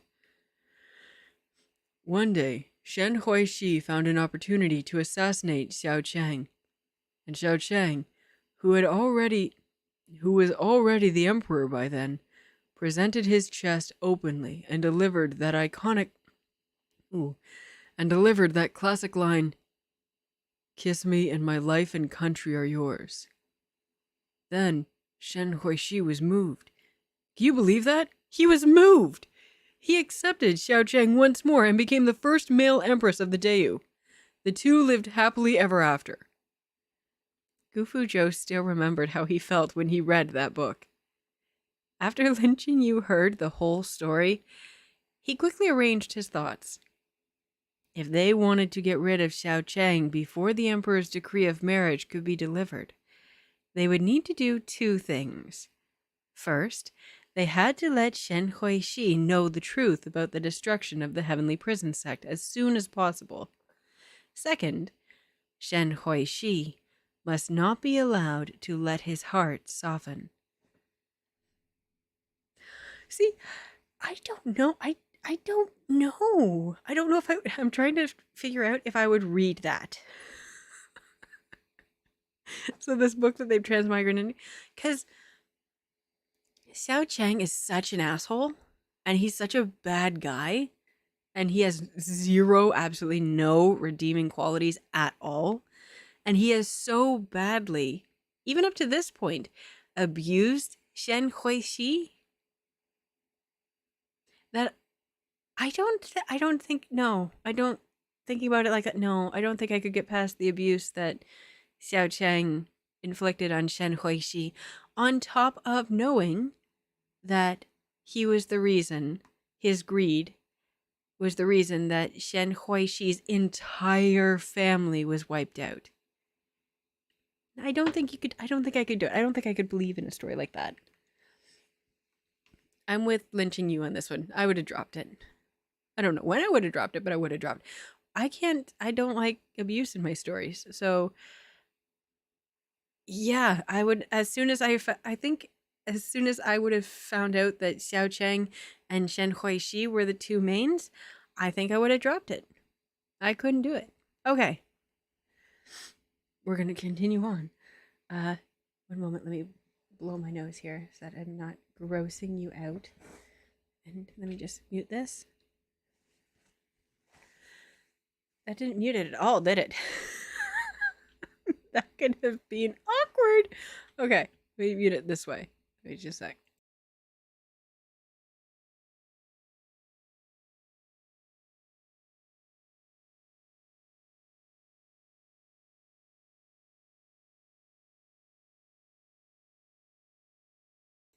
Okay, we're back, we're okay, and I'm really hoping that actually muted. Okay. I absolutely love these two. I love them so much. I love that it's still so subtle. Like, they very obviously love each other, but they have such great respect for each other. But at the same time, I think at this point it's all, I don't so to my mind, I'm not sure if Gufu Zhou actually knows that Lin Qingyu is making fun of him.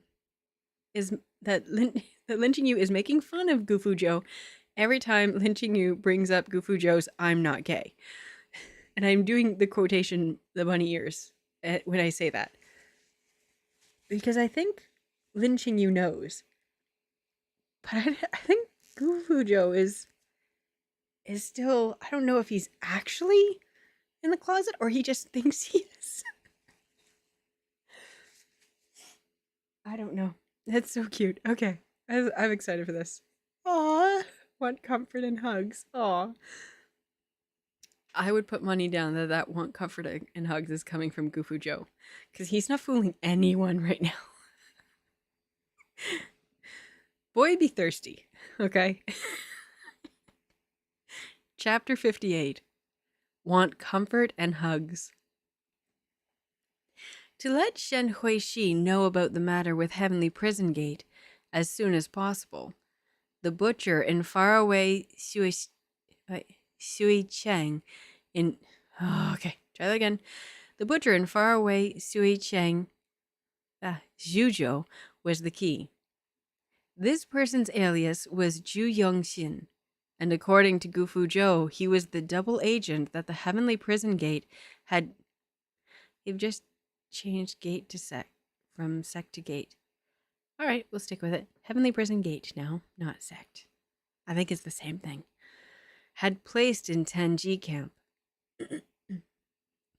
Zhu Yongxin was extremely good at hiding his identity, and even up until the destruction of Heavenly Prison Gate, he had not revealed his identity.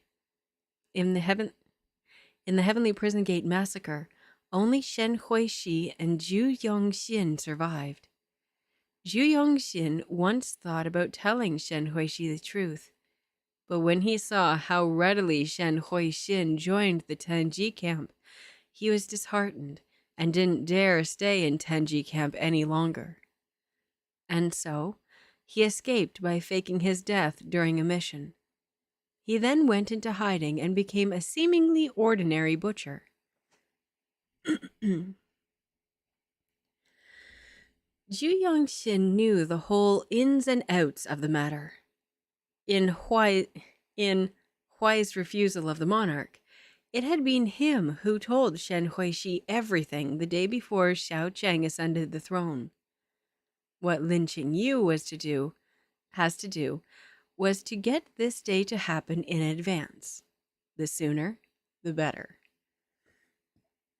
After Shen Huishi got to the Heavenly Prison Gate's jade plaque. Sorry, I added a word there. One moment. After Shen Huishi got the Heavenly Prison Gate's jade plaque, he too had wanted to rush to Zhuzhou as soon as possible to find its owner. However, Xiao Cheng refused to let him leave the capital, and the matter was delayed again and again. Lin Qingyu thought about letting Jiang Xishan bring the butcher to the capital instead. However, Zhu Yongxin was cautious and refused to rush into the capital. Zhu Yongxin was a trained and skilled martial artist, and Jiang Xiqian was but an administrative manager. How could Jiang Xiqian possibly make off with him? Gu Fuzhou said, "Leave this to me, and I'll get him to the capital." Lin Qingyu asked, "What are you going to do?" "Naturally, I have my ways," Gu Fuzhou said. "I'm not the chief general for nothing." Lin Qingyu asked. There's so much shade. There's so much. He's not giving him any face. And I love it so much. Lin Qingyu asked, "Oh, aren't you?" I can't even. Oh my god, I love Lin Qingyu. Like an absolute boss. Gu Fuzhou woke up as though from a dream. It seems I really am chief general for nothing." It was a long journey from the capital to Xuzhou.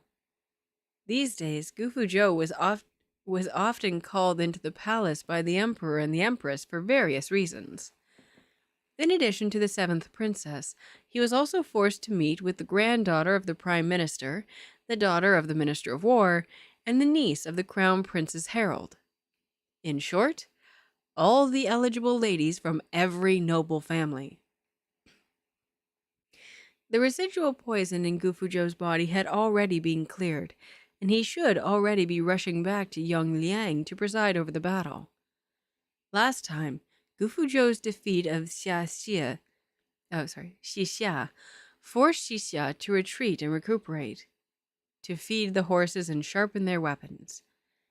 Although Zhao Mingwei was not as ever victorious as Gu Fuzhou, he was also a general. With him stationed on the frontier, Xixia couldn't make any movements for the time being. At this time, the emperor was in no hurry, and he let him stay in the capital for a little longer, determined to settle this major turning point of lifelong import before his departure. Since Gu Fuzhou was in the capital and in good health, he was, of course, expected to attend court and discuss politics like the other military officers. His idle days were soon over, and he returned to the nightmare of deep water and scorching fire. I believe he's talking about court life. Lin Qingyu, busy in the Imperial Medical Office, was forced to divert some of his attention to listen to him blame God and man, pouring out his grievances. In other words, being a whiny bitch.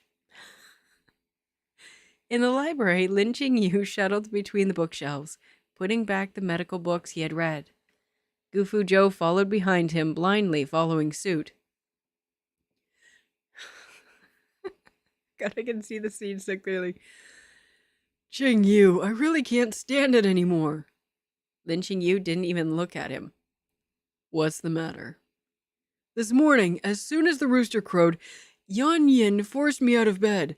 What followed was morning court. I had to go to Qingjiang Hall to discuss matters, and I was forced to listen to a bunch of nonsense.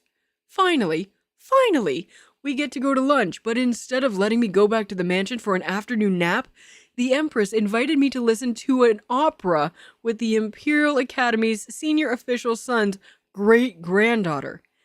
Even the donkey working in the mill isn't tormented like this. Pained, Gufu Zhou covered his face with his hands. Middle-aged people are already prone to hair loss to begin with. If things go on like this, I really will go bald. He's only 30. I feel like I should point this out when he says middle-aged. Mind, he's an 18-year-old in a 30-year-old's body, so I guess. Although he knew it was useless, Lin Qingyu still gave a token urging. When heaven sends a great responsibility to the people, they must first suffer their minds and wills, labor their muscles and bones, and starve their bodies and skin. This is just the beginning. This book, The Imports of Surgery, should be placed on the top shelf. Unable to reach it, he would need to find a stepladder. Gufu Zhou took the Imports of Surgery from Lin Qingyu's hand, raised his hand, and put the book in the correct position. I understand the principle behind it, but I don't want to hear it. After putting the book back, Lin Qingyu sat down at the table and opened a volume of old medical records and said, Then call report in sick. Then you can report in sick. Wouldn't that be a crime? Deceiving the Emperor? Does it matter? You've done a lot of those already. Gufu Zhou sat down beside Lin Qingyu and said slowly, Qingyu, I'm not telling you this because I want you to educate me on big truths, nor do I want you to propose a solution. Lin Qingyu was puzzled. Then what do you want? Gufu Zhou said honestly, I want to be comforted and hugged. Lin Qingyu, and I don't have a crickets.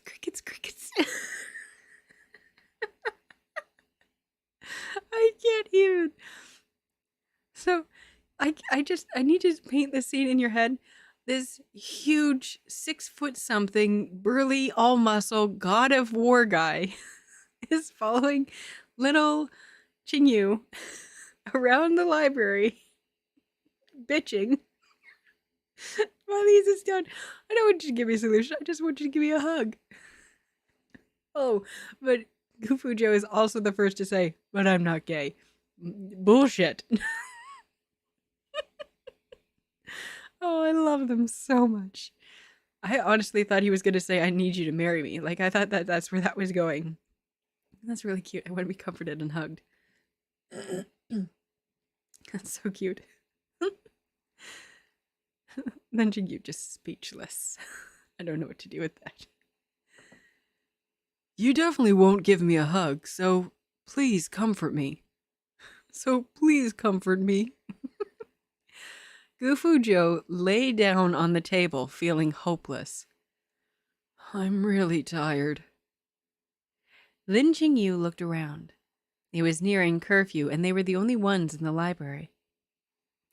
Apart from him, no one else could see Gufu Zhou's salted fish side.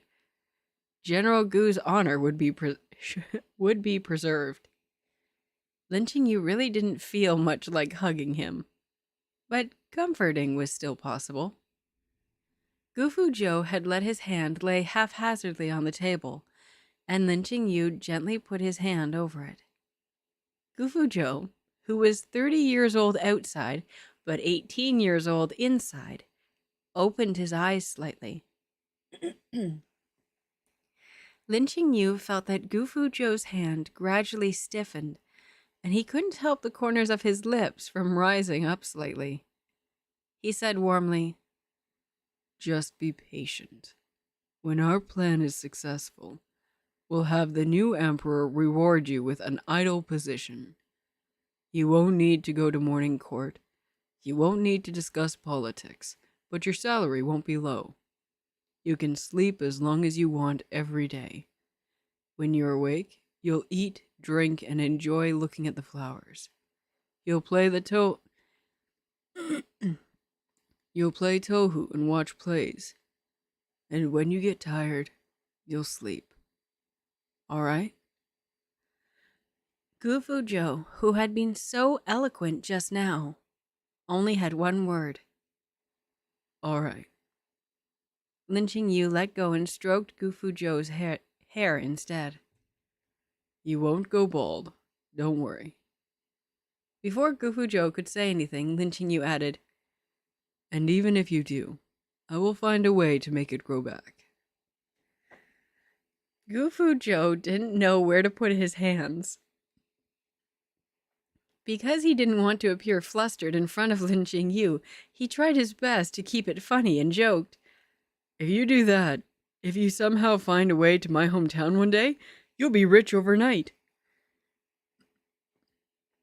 Sorry, gotta hydrate. Give me a second.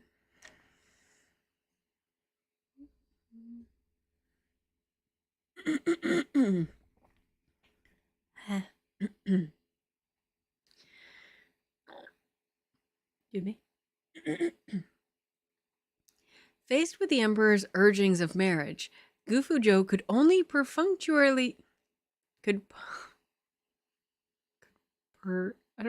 don't know why I'm trying to say could first. Perfunctorily smirk and evade.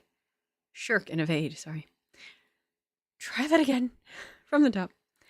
Faced with the emperor's urgings of marriage, Gufu Zhou could only perfunctorily shirk and evade.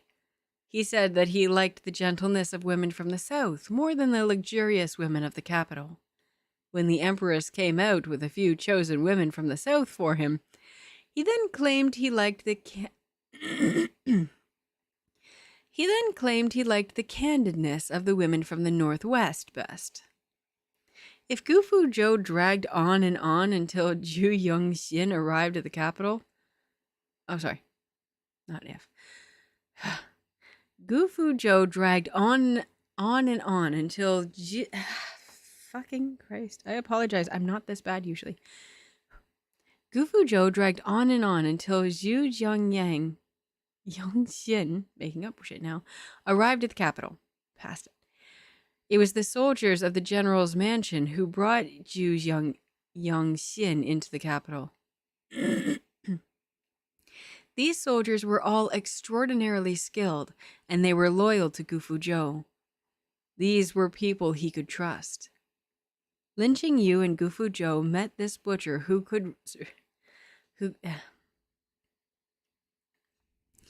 Lin Qingyu and Gufu Zhou met this butcher who could reverse Shen Huixi's life in Lin Qingyu's residence. Zhu Yongxin was in his 30s. His appearance was unremarkable and his sense of presence was extremely low. Ordinary people would immediately forget such a face. Zhu Yongxin was a person who had gone through life and death. Even if he had been forcibly brought to the capital, he was neither arrogant nor humble when facing them. He even laughed out loud.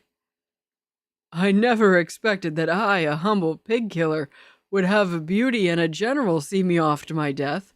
Not bad, not bad." Sorry, a sec.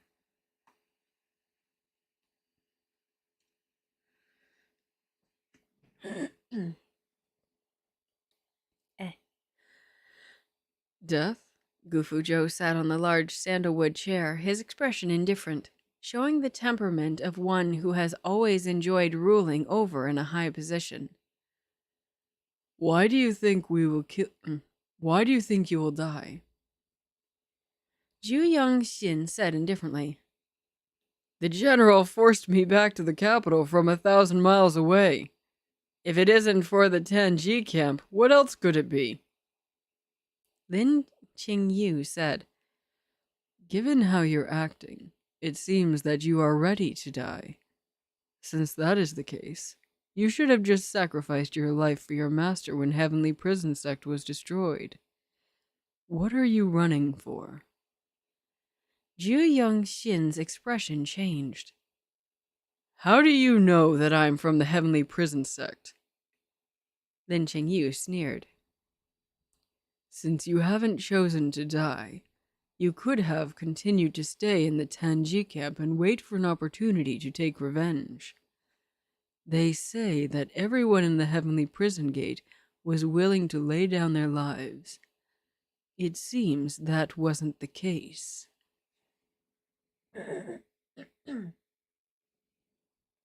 Zhu Yongxin laughed loudly. Even the young master of the Heavenly Prison Sect has joined the Tenji camp. What can I do alone?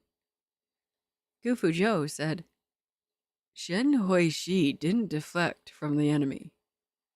Shen Huishi didn't defect to the enemy. He simply believed the Crown Prince's words, thinking that the Heavenly Prison Sect was destroyed by enemies from the Jianghu banding together. He also thought that the Crown Prince had saved him.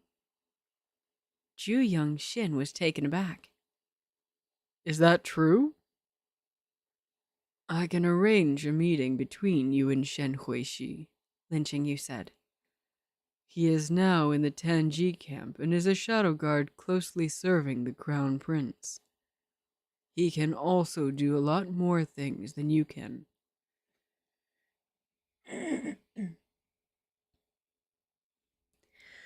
Zhu Yongxin had wanted to tell Shen Huishi the truth 3 years ago, and he said without hesitation, All right.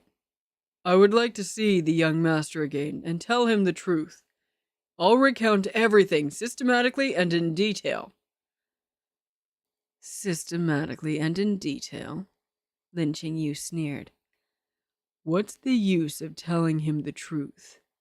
You'll tell him that the culprit was the Emperor, and that the Crown Prince relented and backed out of doing something that the Heavenly Prison You'll tell him that the culprit was the Emperor, and that the Crown Prince relented and backed out of doing something to the Heavenly Prison Sect at the last minute? You know very well the personality of your young master. Given his affection for the Crown Prince, what would this trifling recounting manage to do? I'm afraid that hearing your so-called truth, he would struggle and suffer for a while, but ultimately choose to let go and forgive. He'll continue to serve Tanji Camp and the Crown Prince. Gu Fuzhou looked at Lin Qingyu's bright face and sinister smile. A fire was suddenly set burning in his heart. I told you. Gu Fuzhou seeing Lin Qingyu do bad things really turns him on. Like, it's his kink. Like, I could just hear in his head, you get him, baby.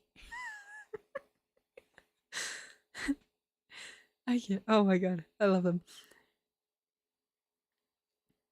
You have to tell Shen Huishi that all this had nothing to do with the Emperor. It was Xiao Cheng who took the initiative to sacrifice the lives of all the people in the Heavenly Prison Sect to show his loyalty to the Emperor and secure him as Crown Prince. Lin Qingyu leaned down and whispered in Zhu Yongxin's ear. That's the real truth. Do you understand? Lin Qingyu's eyes were like bottomless cold pools that could almost drown a person. Zhu Yongxin's pupils gradually became slack, and he said meekly, Understood. Very good. Lin Qingyu straightened up and instructed Huan Tong to see Zhu Yongxin out. Gu Fuzhou looked at him with a smile. When did Imperial Physician Lin learn to tamper with the plot? It was worth learning, Lin Qingyu said indifferently. Isn't it simple enough that anyone can do it? Gu Fuzhou had also wondered when he read Huai's refusal of the monarch. In the early parts, Xiao Cheng obviously valued the position of crown prince the most. Why did he suddenly turn soft-hearted when it came to the matter of heavenly prison sect, when he hadn't even fallen in love with Shen Huishi yet? Later, he realized that since the author wanted to write a happy ending for them, she naturally couldn't write it out to be so final and uncompromising. She had to make it convenient for Xiao Cheng to be whitewashed in the future. She had to make it convenient for Xiao Cheng to be whitewashed in the future. Was it intense and deep-seated hatred? It didn't go that far.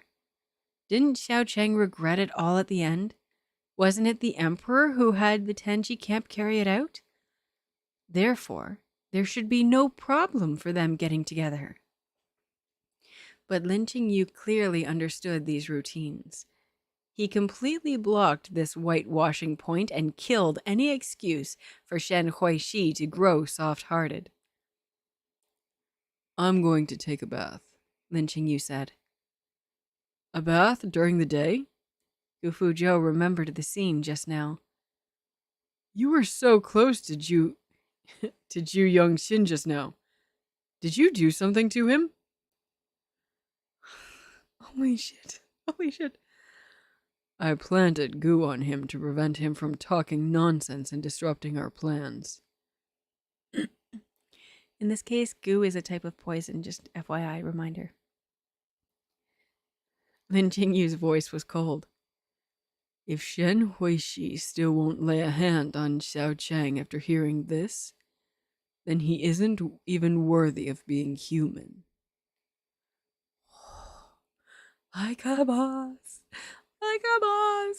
I would just also like to, again, point out that point where Zhu Yongxin is being threatened, or is cowering, I should say, in front of Lin Qingyu.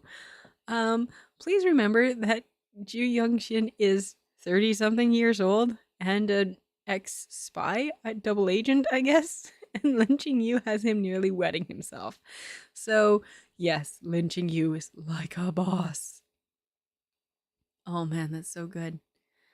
Okay, so that was chapters 55 to 58, and I hope you enjoyed. Thank you, and hello, and welcome, and I hope you enjoyed, all of my lurkers. Hello.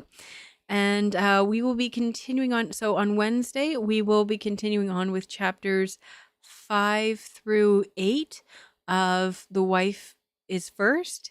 And then next Tuesday, we'll be continuing on with these chapters, and then vice versa. So yeah, I hope you have enjoyed, and I hope you have a wonderful evening, and thank you so much for joining me. And until next time, from Yui and I, happy listening.